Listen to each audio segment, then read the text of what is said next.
আজ বানাবো আলুর দম। ভালো করে সেদ্ধ করে ধুয়ে ছুলে নিয়েছি। বাদামি আলু, লাল আলু, বাদামি আলু। খানিকটা নুন দিয়েছি স্বাদ অনুসার, হলুদ দিয়েছি আর কাশ্মীরি লঙ্কার গুঁড়ো দিয়ে দই দিয়ে ভালো করে ম্যারিনেট করে রেখেছি। 10 মিনিটের মতন ম্যারিনেট করে গরম হয়ে গেলে দুটো শুকনো লঙ্কা, দুটো তেজপাতা, গোটা গরম মশলা, কিছুটা ফোড়ন দিয়ে দিলাম, কিছুটা জিরেও দিয়ে দেবো, সর্ষে, পোস্ত আর কাজু বাদাম পেস্ট করে নিয়েছি। করা আলু আর মটরশুঁটিগুলো দিয়ে দেব।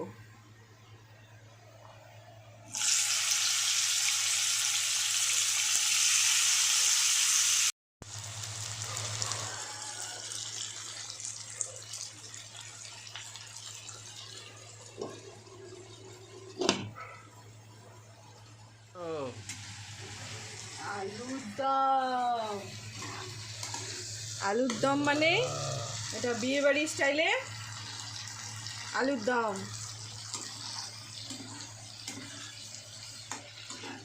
বাদাম আলু দিয়ে টেস্টি হবে। কি হবে জানি না, রান্না করে খাওয়ার পর বুঝে যাবে কি হবে।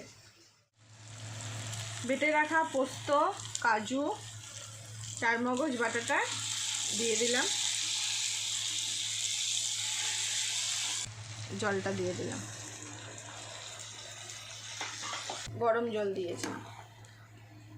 মশলা ম্যারিনেট করে রাখা বাসনে, সেই বাসনটা ধুয়ে দিলে নাকি তরকারির স্বাদটা দ্বিগুণ হয়ে যায়। আমার আলুর দম অলমোস্ট রেডি। আমার কাছে কস্তুরি মেথি শেষ হয়ে গেছে। কস্তুরি মেথি থাকলে কিছুটা দিয়ে দেবে, আরও ভালো লাগে খেতে।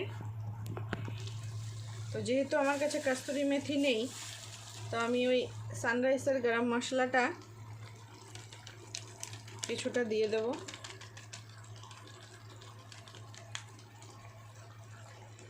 আর ধনেপাতা দিয়ে দিলাম। আলুর দম রেডি। আলুর দম কেমন হয়েছে? ফাটাফাটি। চলো,